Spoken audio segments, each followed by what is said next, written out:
Bismillahirrahmanirrahim. Assalamualaikum warahmatullahi wabarakatuh. Perkenalkan, nama saya Rin Hamzah, NIM 183104151, kelas OJKRE 2018. Pada video kali ini, saya akan membawakan materi tentang biomekanika olahraga. Ya, langsung saja kita masuk pada materinya. Yang pertama itu pengertian biomekanika olahraga.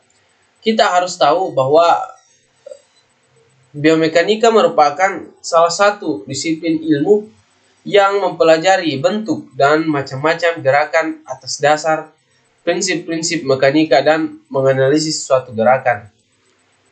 Sedangkan menurut pengertian biomekanika olahraga adalah suatu disiplin ilmu yang mempelajari bentuk dan macam-macam gerakan manusia yang merupakan hasil dari aktivitas olahraga yang digunakan untuk menganalisis gerakan tersebut.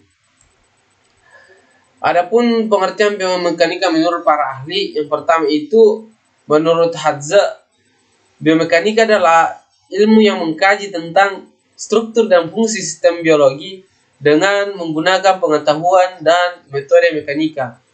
Yang kedua yaitu menurut Hayes, biomekanika adalah ilmu yang mengkaji tentang gaya-gaya yang terjadi pada struktur biologi dan efek yang dihasilkan oleh gaya-gaya tertentu. Tujuan mempelajari biomekanika dalam penerapan ilmu olahraga antaranya yaitu yang pertama, untuk mengetahui konsep ilmiah yang diaplikasikan dalam bentuk gerak manusia. Yang kedua, untuk memahami suatu bentuk model gerak dasar dalam olahraga sehingga mampu mengembangkannya dengan baik. Yang ketiga itu mampu memahami perkembangan gerak dasar.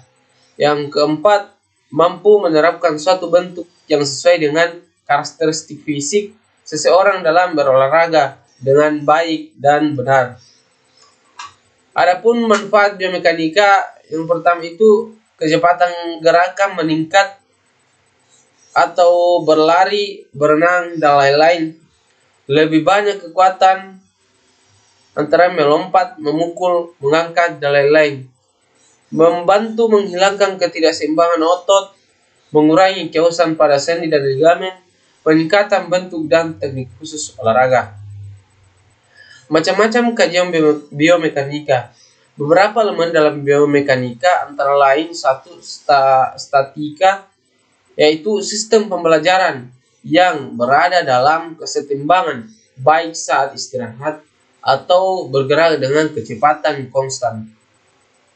Yang kedua, dinamika, mempelajari sistem yang bergerak dengan akselerasi dan deselerasi. Yang ketiga, kinematika, menjelaskan pengaruh gaya pada suatu sistem pola gerak termasuk perubahan linear, sudut dalam kecepatan dari waktu ke waktu, posisi perpindahan, kecepatan, dan percepatan dipelajari. Elemen yang keempat yaitu kinetika, mempelajari apa yang menyebabkan gerakan, kekuatan, dan momen di tempat kerja. Contoh kajian biomekanika yaitu kita masuk pada biomekanika olahraga, yaitu bidang yang difokuskan pada mempelajari mekanisme gerakan selama kegiatan atletik atau berolahraga. Ini termasuk melihat bagaimana kekuatan berinteraksi serta efek dari kekuatan-kekuatan itu pada tubuh. Biomekanika olahraga dapat menjelaskan bagaimana dan mengapa tubuh bergerak seperti itu. Sebagai contoh, dalam baseball, biomekanik olahraga akan mencakup interaksi antara atlet, lingkungan, dan peralatan atletik. Biomekanik olahraga dan olahraga digunakan dalam beberapa cara. Peneliti dan pendidik dapat menggunakannya untuk mempelajari atau menjelaskan bagaimana hukum fisika mempengaruhi fungsi tubuh manusia. Kita masuk pada beberapa bagian-bagian dari biomekanika, yaitu pitch track, penilaian lemparan dalam baseball, batting track, penilaian ayunan pukulan dalam baseball dan softball, lift track, penilaian punggung bawah saat mengangkat, foot track, penilaian gerakan kaki belakang dan kaki depan, golf track, penilaian ayunan golf, jump track, penilaian lompatan vertikal dan lompatan pendaratan, guide track, penilaian cara berjalan seluruh tubuh, run track, penilaian cara berjalan kaki dan pinggul. Kita masuk pada materi selanjutnya. Ada beberapa fungsi biomekanika terhadap guru pendidikan jasmani dan pelatih olahraga. Biomekanika erat kaitannya dengan ilmu keolahragaan, sehingga biomekanika memiliki fungsi penting bagi guru pendidikan jasmani dan pelatih olahraga. Dalam hal ini, fungsi dan kegunaan biomekanika bagi guru pendidikan jasmani dan pelatih olahraga menurut Arma Abdullah jelaskan bahwa 1. Pemahaman biomekanika akan menghasilkan peningkatan pengetahuan tentang kerumitan fungsi anatomis, fisiologis, dan mekanika dari tubuh manusia dan akan membantu menyadarkan kesalahan yang dilakukan guru dalam proses belajar mengajar keterampilan sehingga dapat meningkatkan perkembangan unjuk kerja keterampilan khusus lebih cepat dan sempurna. Yang kedua, pengetahuan biomekanika juga penting bagi atlet karena ia akan menyadari kekeliruan untuk mencoba meniru gaya atlet lain karena gaya tersebut memberikan keberhasilan bagi atlet tersebut sehingga atlet harus mengembangkan gayanya sendiri. Sebab pada umumnya tidak ada dua manusia yang sama karakteristik jasmani seperti kekuatan otot, kelentukan, tipe tubuh, dan begitu pula karakteristik fisiologis. Secara garis besar, fungsi dan kegunaan biomekanika pada guru pendidikan jasmani maupun pelatih olahraga yakni 1. Memberikan dasar ilmu pengetahuan untuk mengambil keputusan berkenaan dengan keterampilan dan gerak dasar pada olahraga. Sebagai dasar untuk memperoleh jawaban tentang masalah dalam unjuk kerja, praktik olahraga. Prinsip serta asasnya dipakai dalam memberikan asesmen dan koreksi terhadap unjuk kerja yang dilakukan oleh peserta didik atau atlet. Mampu dalam mengembangkan gerak dasar olahraga yang lebih efisien dan manfaat tersebut. Ya, keseimbangan tubuh dapat dibagi menjadi 3 jenis, yakni 1. Keseimbangan stabil, 2. Keseimbangan labil, dan 3. Keseimbangan normal. Keseimbangan stabil terjadi bila mana kontak dengan dasar atau permukaan pijakan luas, pusat gravitasi terletak rendah dan garis pusat gravitasi terletak di dalam benda. Pusat gravitasinya naik jika diberi gaya. Munculnya gaya pemulih yang menyebabkan kembali ke posisi semula. Tenaga potensi bertambah. Keseimbangan labil terjadi bila mana pusat gravitasi turun bila mana diberi gaya. Posisi benda akan mengalami perubahan. Tenaga potensial berkurang. Garis pusat gravitasi jatuh di luas garis penyokong dan dasar penyokong terlalu kecil. Keseimbangan normal terjadi bila mana pusat gravitasinya tidak berubah apabila diberi gaya. Tenaga potensial bermasalah. Kita masuk pada teknik analisis biomekanika. Ada beberapa cara dalam teknik analisis biomekanika. Yang pertama itu sinematografi.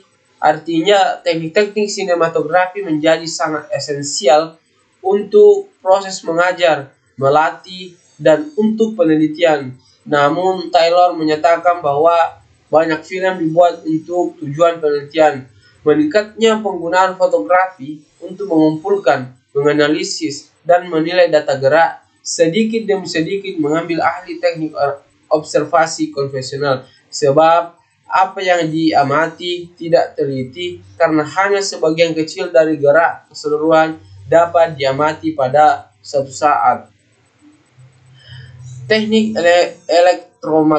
elektromiografi artinya bahwa suatu metode mempelajari kerja dari otot-otot tertentu atau kelompok otot dengan menggunakan alat pencatat. Rangsang elektris diberikan kepada otot agar otot berkontraksi dapat dicatat secara grafik, diukur, dan dianalisis untuk sejumlah kebutuhan, termasuk informasi tentang koordinasi, kelelahan, dan relaksasi. Goniografi artinya suatu aspek penting dalam gerak manusia yang berhubungan dengan sistem otot, rangka, atau muskuloskeletal adalah berkenan dengan kerja pengumpil pada persendian. Teknik goniografi digunakan untuk mengukur posisi dan gerak dari persendian. Alat ini terdiri dari suatu mekanisme engsel dan dua tangan yang dikatakan pada persendian yang diteliti. Adapun subdisiplin ilmu dalam konsep utama biomekanika, yang pertama itu titik berat. Setiap anggota tubuh memiliki massa atau berat dan memiliki titik tangkap dari manusia yang bekerja. Massa dari anggota tubuh tersebut akan menimbulkan gaya berat atau gaya tahanan yang memiliki titik pusat manusia. Titik pusat massa tersebutlah yang disebut dengan titik berat. Titik berat adalah titik di mana gaya berat benda atau anggota tubuh itu bekerja atau dapat diartikan sebagai titik yang mewakili dari benda atau tubuh. Kesetimbangan dan stabilitas. Keseimbangan yang berbeda merupakan dua istilah kata yang hampir sama namun memiliki makna yang berbeda. Menurut Ronald, keseimbangan tersebut berkaitan dengan koordinasi dan kontrol, serta jika tidak ada kaitannya dengan besaran pengendalian yang dibuat oleh seseorang untuk melawan gaya yang mempengaruhi keseimbangannya. Semakin stabil sikap seseorang, maka semakin besar batasan yang harus dibuat untuk mengatasi gaya yang mempengaruhi keseimbangannya. Gerak atau gerakan. Gerak adalah suatu proses terjadinya perubahan baik dalam hal bentuk, sikap, ataupun tempat. Gerak merupakan sesuatu hal yang penting dalam kehidupan manusia. Tetapi dalam bergerak, seseorang perlu mendasarkan kinerja mekanis agar gerak yang dilakukan hemat energi sehingga tidak cepat lelah, namun hasil yang dicapai lebih optimal. Oleh karena itu, menurut Komari, untuk melakukan suatu gerakan, seseorang perlu mengetahui prinsip dasar yang dijadikan suatu pedoman dalam melakukan gerakan, yaitu prestasi tinggi dengan usaha yang sedikit atau pekerjaan itu efisien jika menggunakan otot yang besar dan mengangkat beban yang berat. Mengangkat beban yang berat, koordinasi melibatkan otot sedikit saja. Merentangkan otot semaksimal mungkin agar mendapatkan kekuatan yang maksimal. Melakukan pemanasan kekuatan otot meningkat.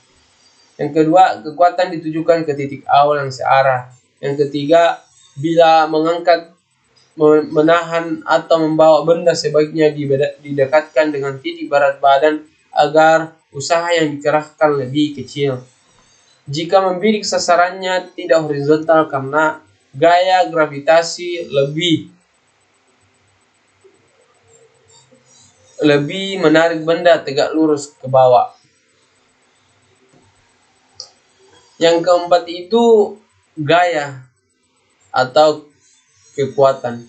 Menurut Ronald, gaya adalah suatu dorongan atau tarikan yang dapat mengubah keadaan suatu benda atau seseorang.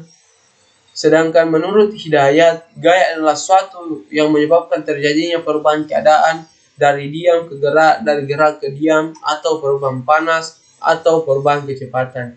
Jadi, dapat dikatakan bahwa gaya adalah sesuatu yang memberikan suatu pengaruh atau sebab mengubah suatu keadaan suatu benda.